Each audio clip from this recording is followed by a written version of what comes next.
English Writing Skills, Punctuation Marks, Lesson 2.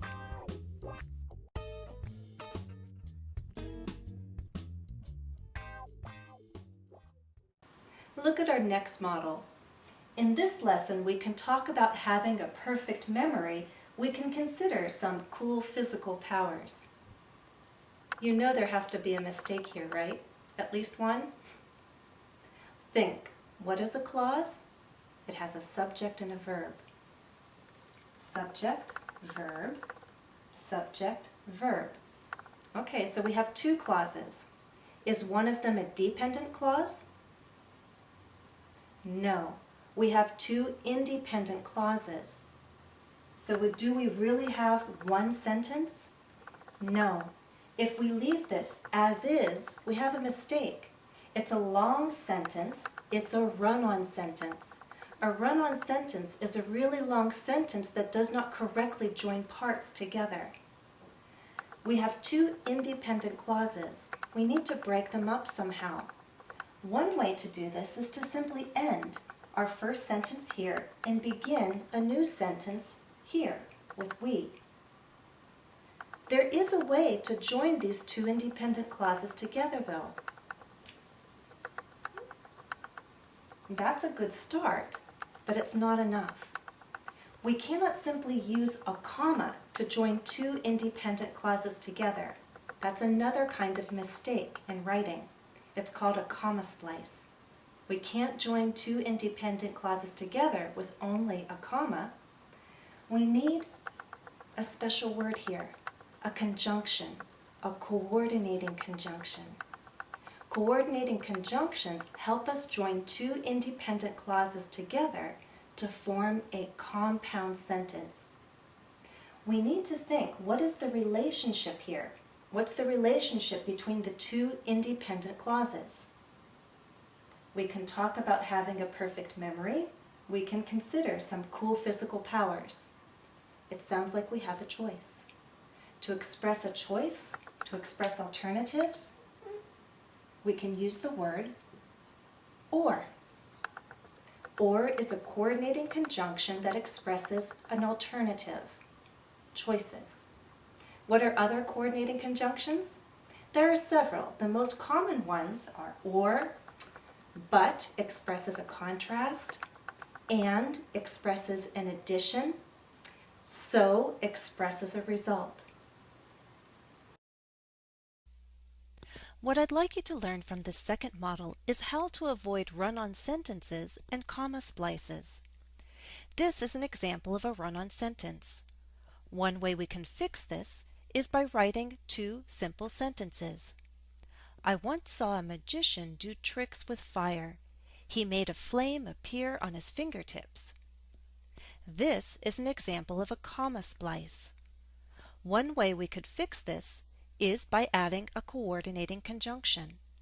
I see that second independent clause as contrasting information, so I think but would be a good choice. The fire looked very real, but it didn't seem to hurt the magician at all. Now that you've learned how to avoid common mistakes like sentence fragments, run-on sentences, and comma splices, let's review sentence types.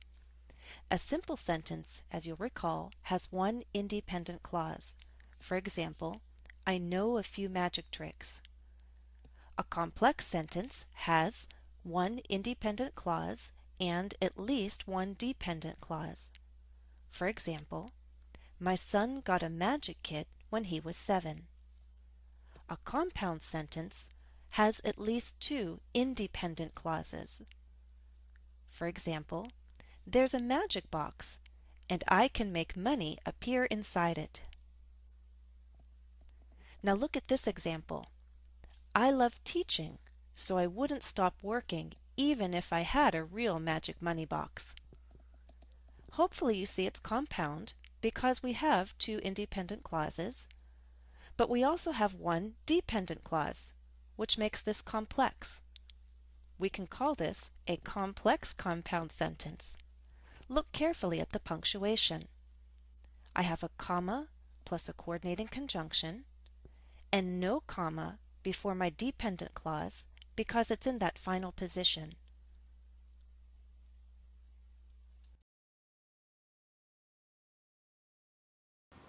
Let me show you one more common use of the comma. Right here, we have an introductory phrase. It's very common to use a comma to separate introductory words or phrases from the main part of a statement. So although it's not required, many writers choose to use a comma to give that kind of separation. Punctuation helps readers understand where to pause, how to read the statement aloud. So listen to all of this now with the correct punctuation, with punctuation to guide my reading. I'll use pauses at the comma and a full stop at the period. In this lesson, we can talk about having a perfect memory, or we can consider some cool physical powers. Practice. Exercise 2. Punctuate the sentences. 1.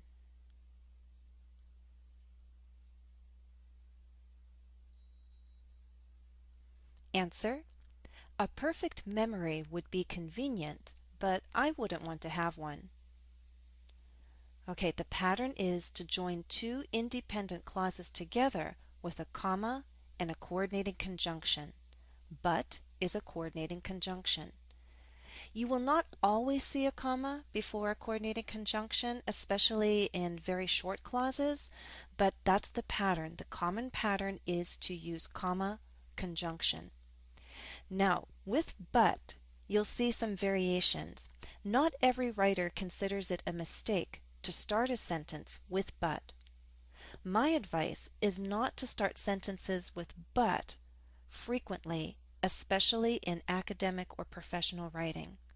It's better to use coordinating conjunctions to join independent clauses together. 2.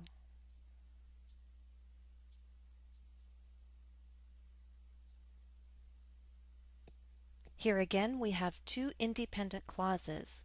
This is a comma splice. Remember, we can't join independent clauses together with only a comma. So we could make two separate sentences, or we can select a coordinating conjunction. I would suggest so to express a result. So my suggested answer is, we remember only important things, so my imperfect memory is good enough for me. 3.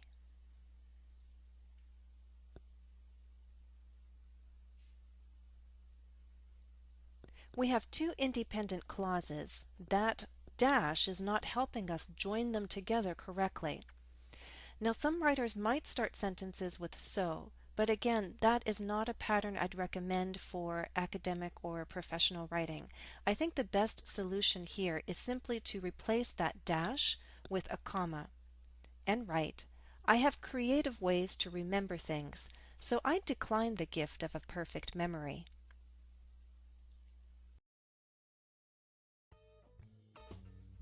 This is the end of part 2.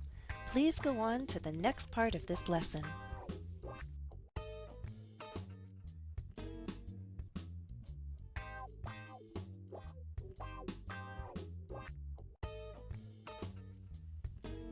Please visit my website today at www.englishwithjennifer.com. You'll find study tips, interactive exercises, including more practice to develop your writing skills, vocabulary videos, and more.